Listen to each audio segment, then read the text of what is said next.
కాలుష్య రహిత సమాజమే లక్ష్యంగా కరీంనగర్ 24వ డివిజన్ బీజేపీ కార్పొరేటర్ సత్యనారాయణరెడ్డి వినూత్న ప్రచారానికి శ్రీకారం చుట్టారు.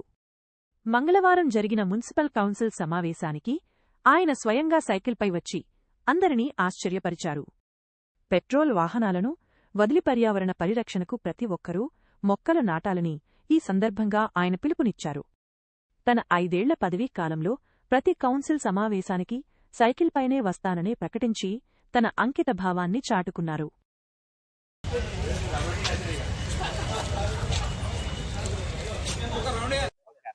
మానవాళి ఎదుర్కోబోతున్న అతి పెద్ద సమస్యలలో పర్యావరణం అనేది అతి ముఖ్యమైనది. ఈరోజు మానవ మనుగడ సాగించాలంటే చెట్ల పెంపకం అనేది అతి ముఖ్యమైనది. అదేవిధంగా ఈ పెట్రోల్ వెహికల్, డీజిల్ వెహికల్ దీంతో పాటు కూడా ఎంతో మంది ఈరోజు దేశంలో కానీ నగరంలో కానీ ఒక జంగిల్లాగా కాంక్రీట్ జంగిల్ లాగా ఈరోజు నగరాలన్నీ కూడా మారిపోయినాయి. ఈ సందర్భంగా ప్రతి ఒక్క మానవాళి కూడా ప్రతి ఒక్క నగర పౌరులకు కూడా మా విజ్ఞప్తి ఏంటంటే ప్రతి ఒక్కరు కూడా వారి కుటుంబంలో వాళ్ళ పెళ్లి రోజు కానీ బర్త్డే రోజు కానీ శుభకార్యం రోజు ప్రతి ఒక్కరు కూడా ఒక మొక్క నాటి పర్యావరణాన్ని పరిరక్షించాల ఆవశ్యకత ప్రతి ఒక్కరిపై ఉన్నది. దీన్ని గమనించి ప్రజలందరూ కూడా ముందు మన పర్యావరణ పరిరక్షణ ప్రతి ఒక్కరు కూడా చెట్లు నాటాలనేది మా విజ్ఞప్తి.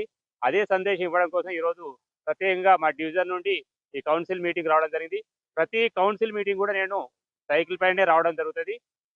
5 ఏళ్ళు కూడా జరగబోయే ప్రతి కౌన్సిల్ మీటింగ్ కూడా నేను సైకిల్ వచ్చి ప్రతి ఒక్కరికి కూడా ఒక సందేశం ఇవ్వదలుచుకున్నాను. ఎందుకంటే ప్రతి ఒక్కరు కూడా వీక్లీ ఒక రోజన్నా మనం ఈ వెహికల్ బంద్ చేసి సైకిల్ మీద తిరిగినట్టయితే మనం పర్యావరణ పరీక్షించడం వల్ల భాగస్వామ్యం అవుతామని ఈ సందర్భంగా ప్రతి ఒక్కరికి విజ్ఞప్తి చేస్తున్నాను. కొంటెల సత్యనారాయణ రెడ్డి, బీజేపీ కార్పొరేటర్, 24వ డివిజన్, బ్యాంక్ కాలనీ.